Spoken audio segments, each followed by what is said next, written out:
जय माता दी दोस्तों। वर्ल्ड बेस्ट मैजिक में आपका हार्दिक स्वागत है। कैसे हैं आप सब, ये बताने के लिए कमेंट बॉक्स में जय माता दी ज़रूर लिखें। दोस्तों, बहुत जल्द खरमास लगने वाला है और इस दौरान कई मांगलिक कार्यों पर रोक लग जाती है। दोस्तों, खरमास के समय ऐसे बहुत सारे काम हैं जिन्हें करना शुभ माना जाता है, लेकिन वहीं कुछ ऐसे कार्य भी हैं जिन्हें करने से इस पूरे महीने में बचना चाहिए। खरमास में कुछ चीज़ों की खरीदारी करने की भी मनाही होती है। इसीलिए खरमास शुरू होने से पहले ये जानना बेहद ज़रूरी है कि आपको खरमास के महीने में क्या करना है और क्या नहीं करना है, क्या खरीदना है और क्या नहीं खरीदना है। इसके अलावा सुहागिन महिलाओं को कौन कौन सी गलतियां हैं जो इस महीने नहीं करनी हैं। पूरी जानकारी के लिए लास्ट तक वीडियो के साथ बने रहें। दोस्तों, सूर्य देव जब गुरु की राशि मीन में प्रवेश करते हैं तब खरमास लगता है और फिर एक माह के बाद जब सूर्य मीन राशि से निकलकर मेष राशि में प्रवेश करते हैं तब खरमास की समाप्ति हो जाती है। हिंदू धर्म में खरमास का बहुत अधिक महत्व है। इस एक महीने की अवधि को मांगलिक कार्य करने के लिए शुभ नहीं माना जाता है और इस साल खरमास की शुरुआत 14 मार्च 2024 दिन गुरुवार को हो जाएगी और खरमास की समाप्ति 13 अप्रैल 2024 दिन शनिवार को होगी। दोस्तों, सूर्य के मीन राशि में प्रवेश करने के साथ ही खरमास प्रारंभ हो जाता है और ये सूर्य के मेष राशि में आने पर समाप्त होता है और इस साल सूर्य 14 मार्च 2024 की दोपहर को 12:46 पर मीन राशि में प्रवेश करेगा। इसी दिन मीन संक्रांति होगी और 13 अप्रैल 2024 को रात 9:15 पर सूर्य मेष राशि में प्रवेश करेंगे और इसी के साथ खरमास समाप्त हो जाएगा और तभी से सारे शुभ और मांगलिक कार्य पुनः शुरू हो जाएंगे। दोस्तों, ज्योतिष के अनुसार सूर्य जब गुरु की राशि धनु या मीन में प्रवेश करते हैं तब वह अपने गुरु की सेवा में लग जाते हैं और उनका प्रभाव कम हो जाता है। यही वजह है कि इस समय कोई भी शुभ कार्य नहीं करने चाहिए।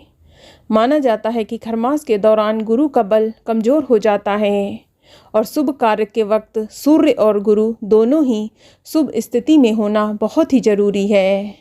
इसी वजह से खरमास के दौरान कोई भी शुभ कार्य नहीं करने चाहिए। दोस्तों, खरमास के दौरान विवाह, सगाई या शादी से जुड़ा कोई भी कार्य नहीं करना चाहिए। कहा जाता है कि खरमास में शादी सगाई करने वाले दंपत्ति को कई प्रकार की समस्याओं का सामना करना पड़ता है और उनका वैवाहिक जीवन भी सुख में नहीं बीतता है। इसके अलावा खरमास के दौरान मुंडन, यज्ञोपवीत, वर वरण, वधू प्रवेश, कुआं, तालाब, बावड़ी या किसी नए व्रत की शुरुआत या उद्यापन भी नहीं करना चाहिए। इसके अलावा प्याऊ लगवाना, शिशु संस्कार या देव प्रतिष्ठा आदि जैसे कार्य भी इस महीने नहीं करने चाहिए। और अगर आप पहली बार तीर्थ यात्रा करने की सोच रहे हैं तो आपको पहली बार तीर्थ यात्रा भी नहीं करनी चाहिए और अगर आप पहली बार नहीं कर रहे हैं तो फिर आप तीर्थ यात्रा कर सकते हैं। इसके अलावा खरमास के महीने में विद्या का आरंभ या कर्ण छेदन भी नहीं करना चाहिए। इस बात का भी आपको ध्यान रखना है। आपको बता दें कि खरमास के महीने में नए मकान में प्रवेश भी नहीं करना चाहिए। ऐसा करने से दोष लगता है और घर में रहने वालों के बीच में तनाव बना रहता है। इसके अलावा खरमास में यदि आप किराए का मकान भी बदलना चाहते हैं तो कोशिश यही करें कि खरमास में मकान ना बदलें। खरमास समाप्त होने के बाद ही आप घर बदलें। इसके अलावा खरमास में किसी नए व्यापार की शुरुआत भी नहीं करनी चाहिए।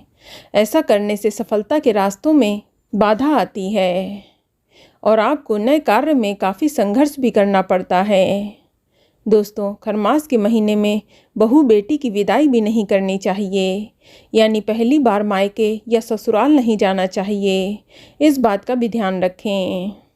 दोस्तों, खरमास के महीने में बर्तन, खासकर स्टील के बर्तन की खरीदारी नहीं करनी चाहिए। इसके अलावा यदि आप खरमास के महीने में सोना चांदी की खरीदारी करने की सोच रहे हैं तो आप खरमास के महीने में सोने चांदी की खरीदारी ना करें। ऐसा करने से माता लक्ष्मी नाराज हो जाती हैं। दोस्तों, खरमास के महीने में सुहागिन महिलाओं को श्रृंगार से जुड़ी चीज़ें भी नहीं खरीदना चाहिए। आप वस्त्र, सिंदूर, बिछिया, पायल, चूड़ी, महावर, आलता या सुहाग से जुड़ी कोई भी चीज़ खरमास के महीने में नहीं खरीदें और ना ही कोई नई चीज़ या नई सुहाग की चीज़ का इस्तेमाल करें। इस बात का भी आपको विशेष ध्यान रखना है। इसके अलावा नए कपड़ों की खरीदारी भी खरमास के महीने में ना करें और जो लोग नई गाड़ी लेने की सोच रहे हैं तो वह खरमास के महीने में नया वाहन, नई कार या नई मोटरसाइकिल आदि भी ना खरीदें। लेकिन खरमास के महीने में आप पूजा पाठ से जुड़ी कोई भी सामग्री खरीद सकते हैं या दैनिक आवश्यकता में यूज होने वाली चीज़ें भी आप खरीद सकते हैं। दोस्तों, खरमास में आप ऊनी चीज़ें या सर्दी से जुड़ी चीज़ें जैसे कंबल आदि भी खरीद सकते हैं। खरमास के महीने में कई ऐसे कार्य भी हैं जिन्हें करना बहुत ही शुभ माना जाता है। दोस्तों, खरमास की अवधि पूजा पाठ के लिए बहुत ही शुभ मानी गई है। खरमास के देवता विष्णु जी माने जाते हैं, इसीलिए खरमास में विष्णु जी की पूजा करना बेहद ही शुभ होता है। ऐसी मान्यता है कि इस समय सत्यनारायण की कथा सुनने से घर में खुशहाली आती है और तरक्की के रास्ते भी खुलते हैं। इसके अलावा खरमास के पूरे महीने में आप तुलसी जी की नियमित पूजा करें, उन्हें जल दें और शाम के समय घी का एक दीपक जरूर जलाएं। इसके अलावा खरमास के महीने में आप रोज़ सूर्य देव को जल अर्पित करें और ज़्यादा से ज़्यादा सूर्य मंत्रों का जाप करें। ऐसा करने से आपको आरोग्य का वरदान मिलेगा। दोस्तों, खरमास का महीना जप, तप, दान आदि करने के लिए भी बहुत ही शुभ माना गया है। खरमास में दान करने से जीवन से सभी प्रकार के कष्ट समाप्त होते हैं और शुभ फलों की प्राप्ति होती है। इसके अलावा खरमास में गाय, गुरु, ब्राह्मण और सन्यासियों की सेवा करनी चाहिए। इसके अलावा इस महीने में पवित्र नदियों में स्नान करने का भी विशेष महत्व है। ऐसा करने से आपको पुण्य की प्राप्ति होती है। इसके अलावा खरमास में किसी पवित्र तीर्थ यात्रा में जाने से भी पुण्य लाभ मिलता है, साथ ही वैकुंठ लोक की भी प्राप्ति होती है। दोस्तों, खरमास के समय में आपको देवगुरु बृहस्पति की पूजा करनी चाहिए। कुंडली में गुरु ग्रह के मजबूत होने से धन और विद्या दोनों की प्राप्ति होती है और करियर में सफलता मिलती है। यदि आपकी कुंडली में गुरु कमजोर है तो शिक्षा में असफलता और धन की कमी रह जाती है। इसीलिए आपको खरमास के महीने में गुरुवार का व्रत रखना चाहिए और इस दिन केले के पेड़ का पूजन अवश्य करना चाहिए। साथ ही बृहस्पति चालीसा का पाठ भी करना चाहिए। तो दोस्तों, ये जानकारी आपको अच्छी लगी तो कमेंट में जय माता दी जरूर लिखें और अगर आपका कोई सवाल है तो उसे कमेंट बॉक्स में अवश्य पूछ लें और इस वीडियो को लाइक करें, शेयर करें और साथ ही साथ चैनल को सब्सक्राइब करें। धन्यवाद।